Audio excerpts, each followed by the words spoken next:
2 years if we're not getting the extra money. Okay, George, you ready? Yep. Had a busy meeting yesterday. The first thing we had was Sheriff Hodges was talking about the new radio system. You've been updated on that.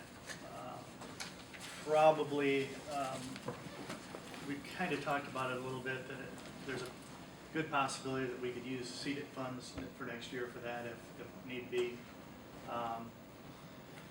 We also had a Bowen Center request that we had approved before. We tabled it, but at this point right now, we pay Bowen Center $176,000 a year. And I guess what the commissioners are asking is, what are we getting for that $176,000? And you know, how do you quantify what we are getting? And so what we're doing is we're mandated by the state. We had Dan look at the code, Indiana code, about community mental health centers. There's nothing we can do about it. They have the formula in here. Everything is set up, but part of our problem is we're paying $176,000 a year, but yet we still have to pay anytime we send somebody over there or do anything. We still pay additional up and above that $176,000. So what we'd like to do is look at alternatives, and the only way that we're going to be able to do anything is going to the legislature. Is the only way. So what we're hoping to do is go to the Mayors and Commissioners Caucus and work with them to see, and work with the other 10 counties to see what they're paying. We just want to check and see, you know, are we paying too much? You know, what are we getting for our dollars? And it's just been an issue with us for the last 2 or 3 years. You know, we just feel Been an issue. That's been an issue ever since day one. And I think when we first started, it was about $80,000 a year. yeah.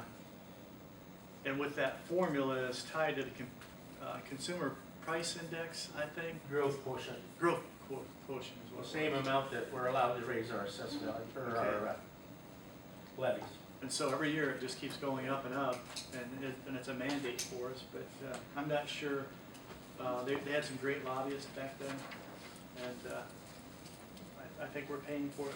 And I don't know that anybody's really trying to look at that to see, are there other alternatives? Are we paying too much or not? We may not be paying enough. I don't know, but you know, I think it's something. You know, as commissioners, we've decided we'd like to look into that and see what can be Did you done. get any feedback from Bowen Center on whether they would furnish this or not? Or have they been approached?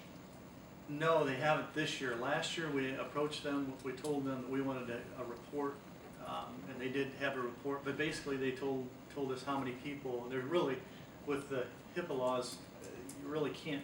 They can't tell us too much. They told us how many people that they had worked with, but you know, we don't know if they're individuals or it's the same person coming back all the time. Does every county have a facility, or are we covering for several other counties? It's mandated. Every county has a Every facility. county. Or a contract with someplace. Right. Yeah. Yeah. It doesn't have to be within your county. Well, that's it what can I be meant. That's whether contiguous. there was, every county had a facility in the county. We don't have. No, you don't have to, but you have to have the availability Yeah. within your contiguous county.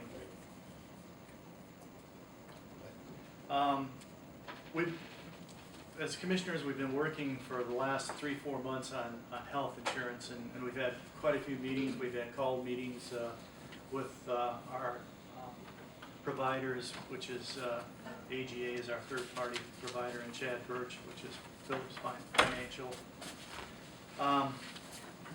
We finally came up, we looked at many different options. We tried to figure out what would happen if we got away from our grandfathering.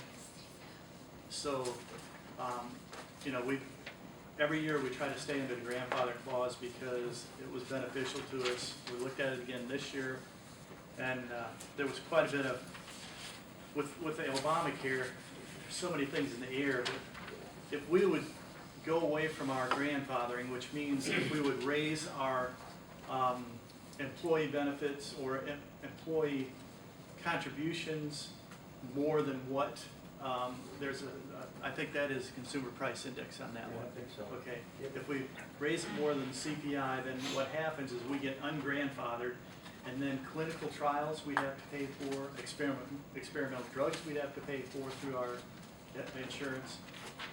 But as long as we stay under our grandfathering, then we can hold our costs down. And we had them prove that to us, and we've got, I passed it out, so. good. So what we ended up doing is we looked at the cost right now. This year we're paying 1.676 million. Next year with the renewal that we're looking at is 1.758 million. But what we did at that point is we went back and looked at the employee cost, what the contribution of the employees were, and we took the employee contributions to the maximum, which sounds like a lot, but it went from employee only contribution would be $26 every month, is that? Paycheck. Paycheck is what it is, okay, to $26.60. That was the maximum that we could take it. And then all the way to employee and family from $125.44 to $128.40. And that was to keep, still being grandfathered, we had to keep it under that $128.40. By doing that, it gave us a savings of $20,800. Not a lot when you're talking about $1.6 million, but it's something. And what, in addition to that, we went to proposed benefits. We increased our in-network deductible from $600 to $745. And again, that was the maximum we could go. But we felt that it's something that we had to do with the increases that we're getting. That $145 is a lot for an employee, but it's still a good product and a good savings for our employees. It really is. Then you'd have to double that to go for the family, which would be $14.90. Increase out of network single went from $2,600 to $3,145. Out of network family went from $5,200 to $6,290. And that was a savings of $9,150 by increasing our deductible.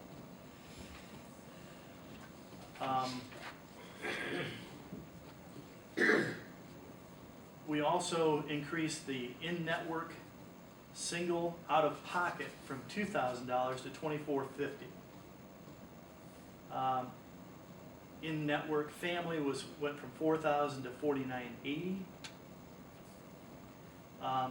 Out-of-network single went from $10,000 out-of-pocket to $12,450. Increase out-of-network family $20,000 to $24,900. And that alone saves $11,650 a year. We didn't do anything with the office visit copay from $20 to $25. That would have been a savings of $5,800. We felt, we're trying to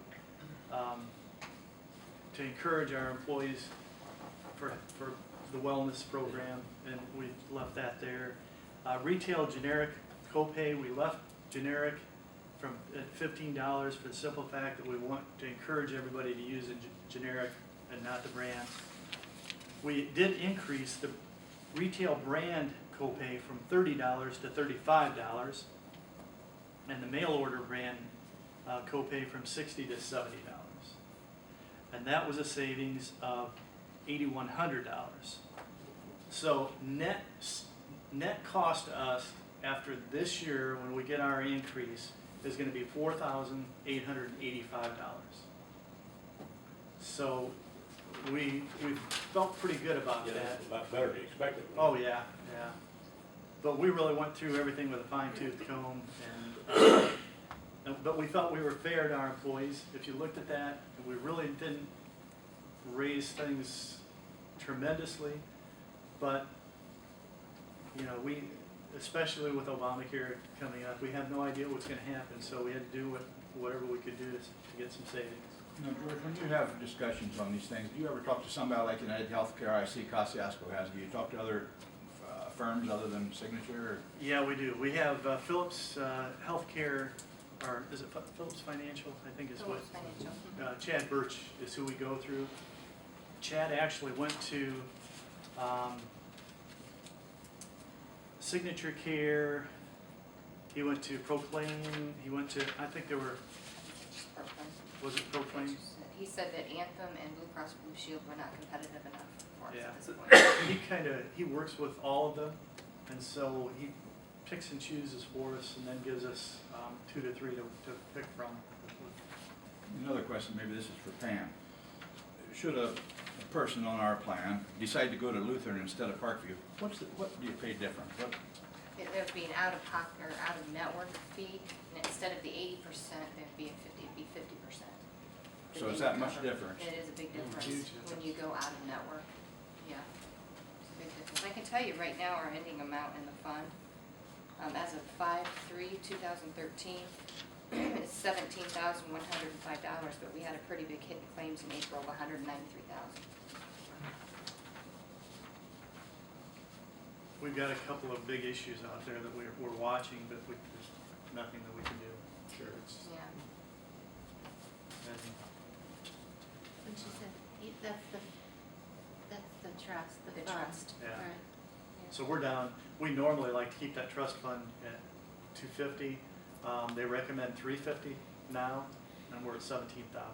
And it's been as high as 4 for a long time. We Three- used to pay for our premiums out of it. Yeah. That won't be happening. 3 months ago, we had 135,000. 135,000, but in the last 3 months, or let's see, starting in February, we had 106 come in claims, 100,000, and then 193 for 3 months.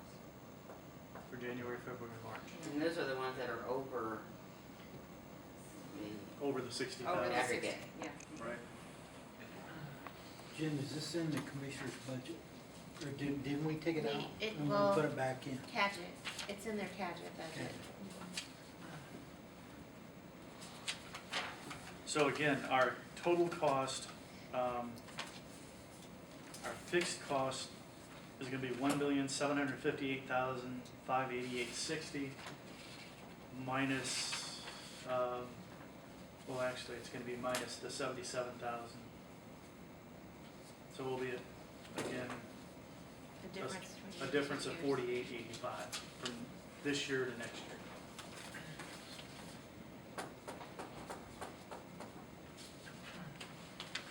Any questions on that at all? We tried. when did you say, good job? All I can say is thanks for all you do. Thanks for trying. Alan's not here. Oh, yes, he is. Okay, great. He snuck in here. Okay, also we had Alan Keto presented a couple of different projects to us. One was Blue M Medical. And Alan, do you want to make a presentation? Sure. Morning. So Blue M Medical is a company considering sites to launch a medical instrument company. So medical instruments, of course, are used in complex orthopedics, spine, trauma surgeries. Blue M will develop its own line. It's already working with vendors in Germany that produce these instruments. Then Blue M customizes them to meet individual surgeons' preferences. And so we'd like to locate the company here in Whitley County. We're working with state level resources, working with the city on a specific loan program to help with the building acquisition. We took the project to our EDC investment board, our 5-member committee, and they recommend a small seeded incentive of $25,000, which we brought to commissioners, and then redeploying money we've gotten back from the subdivision info and fire barriers rolling loan funds. So the companies have paid back about $75,000 to then reloan that out to Blue M, which is the idea of the revolving loan is to relend it and help put that toward more projects. So that was a recommendation on Blue M. We brought it to commissioners from our investment board. Project looks in the initial phase to create 7 jobs, well-paying jobs, and I think there's growth potential beyond that. But the first step is to line up local support, and then, again, looking to also line up state level support a couple different ways before we can formally announce that they're coming here to Wheeler County. That's Blue M Medical. Okay, the 7 jobs, new jobs, is that? Yes. Yes, those would be Indiana residents, Wheeler County residents, and, you know, these are, I think the average wage on those was $24 an hour, so that's average. And it's engineering and back office support, and then I think the long-term plan would be, once the company's established, to begin to move some of the manufacturing from Germany. I didn't know this, but there is a Warsaw area, Germany. Their orthopedic capital is called Tuttlingen, and so to bring some of that production that's happening now in Tuttlingen here, to do that wherever the company locates. But this is not a startup company, it's, They're already underway, but it is small. And it's I think one owner and perhaps 1 or 2 contract employees, but the idea would be to grow it here in Wheeler County. How long are they getting any help from the city? Yes, so far we've identified the city would apply for this USDA loan where the city's an intermediary, but you know, there's a risk to the city in making that request, because if, as the intermediary, they're responsible to repay the loans, so that would be about $150,000. And then we're looking at if there's other ways the city can help, they will. We haven't identified how though, yet. going into an existing building? Yes. And companies looking at a few options, need to determine which one makes the most sense, but the idea would be to using an existing empty building.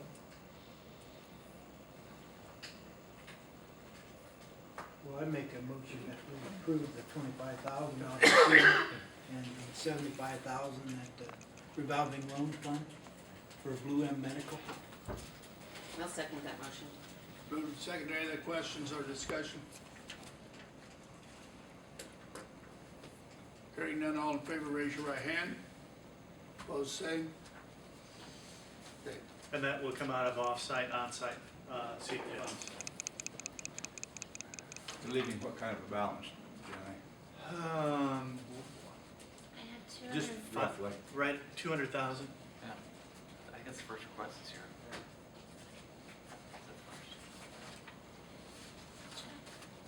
Okay. Anything else? Yeah, we've had another one, gentleman from Inwell.